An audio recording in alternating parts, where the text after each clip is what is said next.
Hey guys, you know how hot sauce makes everything better? Yeah, today we're making hot sauce. And we're not just making one type of hot sauce like sriracha or something. No. I want you guys to learn and understand all the building blocks of the bigger hot sauce universe. From ingredients all the way down to methods, so you guys can recreate or come up with any hot sauce you want. I understand that's quite the bold claim, so we should get started soon, but there's just one more thing I would like to mention. You know how everything tastes better when you make it from scratch? Yeah, about that. This whole hot sauce saga begins around half a year ago. I decided to make the best hot sauce ever, and for a good hot sauce you need good peppers. So we meet up with my friend Vanessa, who has a little garden, and we choose a couple of cool and exotic sounding pepper seeds to grow ourselves. It's still way too cold outside, so we want to germinate our seeds indoors in those little water-soaked rock wool cubes. We're placing those in a transparent plastic container on the windowsill, and Vanessa made sure to spray those with water every couple of days to make sure they don't dry. A few weeks later, showtime. It is still cold as hell, but Vanessa and me are hitting the hardware store. We do need pots for our plants, but we're going for paint buckets instead. Why, you might be asking? Well, let me explain. We are not actually planning to grow our chilies in soil. Instead, we want to try something called hydroponics, growing plants in water. We are fully covering our buckets with plastic sheets to prevent any light from getting in there, or we'll start seeing some nasty algae growth pretty soon. And then we fill our buckets with water and, very importantly, some hydroponic nutrients. This is what our baby chilies look like at this stage, so cute and tiny. And then we put them in little net cups and then place those in our paint buckets. And now we wait. It's getting warmer and our chilies begin to look like actual plants, yay! So we move them into the garden. We find a cozy spot, we give them some food, and then let nature do its work. At the same time, I am getting kinda curious, so I'm taking one small chili plant that I've been growing at home and then plant it in soil in a local urban garden. I just really wanna see what happens. Earth versus water, the competition is on. Thanks to the good weather this year, the plants are doing really well. They're going from buds to first peppers really quickly. It was really cool to witness this growth, and just in general, gardening just feels like a very wholesome and nice experience. It's like it really does bring you closer to nature. Like for one, you touch soil all the time, which feels good. And then another thing is, like, let me give you an example. I used to think that rain is just this annoying thing, and now rain is kind of still an annoying thing, but it also means that I don't have to water my plants. So it kind of gives me the feeling that everything in nature has its own. Anyhow, the soil-grown plant literally explodes at some point, and sooner than we knew, we were ready for the big showdown. The hydroponic peppers didn't grow huge, but they looked amazing, and quite honestly, I find it mind-boggling that they just grow in water like this. Most of the fruits looked healthy, and considering the minimal work that went into the plants, the harvest looks pretty good. Time to check out my pepper plant at location number 2, the urban garden. I also haven't been here for the last 2 or 3 weeks, so let's see what the plant looks like. Oh wow, okay, so there's some basil here, but who cares about the basil today? We're all about chilies.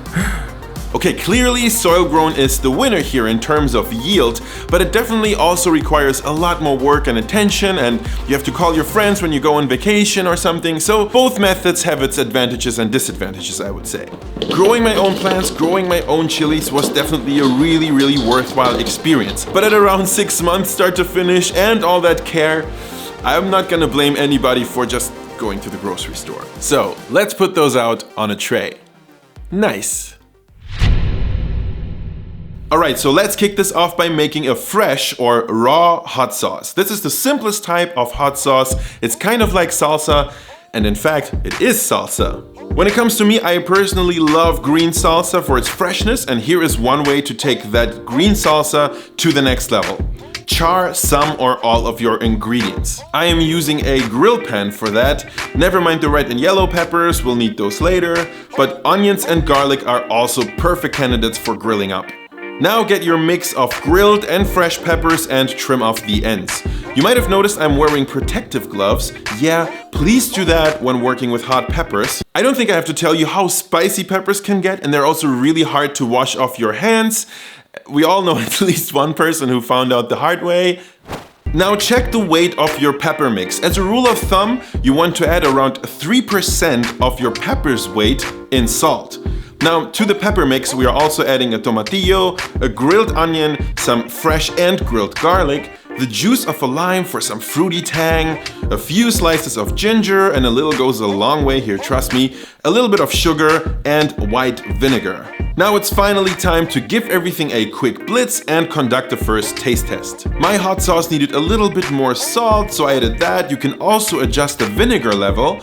I checked the pH value actually. We were aiming at around 4.2 or a little bit lower to make the sauce last a little longer. But unless you're making really big quantities for months ahead, I say do not worry about this. Last thing, we're filling our hot sauce into some cute little bottles, which admittedly is not quite easy with a chunky salsa, but after all this work, this is not gonna stop me.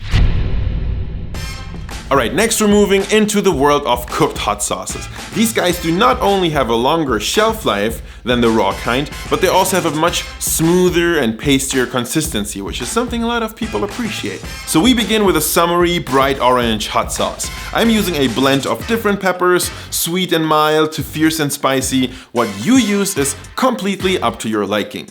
Now I'm adding those 3% of their weight in salt along with some garlic and ginger. What also works really well in this type of hot sauce are exotic flavors. So I'm adding the flesh of one mango, then also a grilled onion for a hint of a smoky note, then some pineapple juice because we are taking those exotic flavors very seriously here, and then a dash of honey for sweetness. Finally, a good glug of apple cider vinegar, and it's time to blend. Alright, now the big difference is the next step. We are bringing our sauce to a simmer on medium heat for around 20 to 30 minutes. And you can add a splash of water if things get too dry. Once the ingredients have tenderized nicely, we are ready to transfer them to a blender for a final round of blending, before neatly bottling them up for a true colorful delight. I have also made another cooked hot sauce with a blend of red chilies, including the super hot and incredibly fragrant chocolate habanero. I added apples and blueberries to this one, so as you can see, there are literally no limits to what you can do here. Or wait, that's not actually quite true, there are limits. Because there is a whole other layer, a whole world of flavor complexity waiting for us that we can unlock with just a little bit of time. So I guess we have to go there. Fermented hot sauce.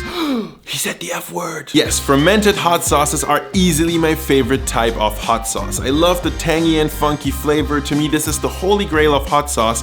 And admittedly, I know fermentation can a little bit complex. Like, for example, Tabasco hot sauce is fermented for like 3 years in wooden barrels and whatnot, but we can also keep things simple. Okay, to get a very basic ferment going, I am simply trimming my chilies and dropping them into sterilized glass vessels. They gotta be clean. And then I am topping them up with water. Okay, now you gotta be careful here. We're still adding 3% of salt, but this time in relation to the amount of water. So keep track of how much you put in there. Of course, you can add aromatics as well. Ginger, garlic, onion, I even used the tomatillo, whatever pleases you. Or actually, if you're smarter than me, then you first make a 3% saltwater brine and then add it to your peppers. You can save a lot of trouble this way. Now cover those with a cheesecloth or a clean kitchen towel and let those microbes do their work for around a week or two. After that time, you could either treat it like a raw hot sauce, or you can cook it off, or you can even cook it off and then strain it, press out all the liquid, and then just keep that liquid to get something like Tabasco hot sauce. I do encourage you guys to explore your own hot sauce ideas. Thanks so much to my Patreon gang for supporting me and making these videos. I am back, you guys, I missed you. If you haven't subscribed yet, please do so. Now is a great time. And stay tuned for next week's video where I will take you to Japan. See you then.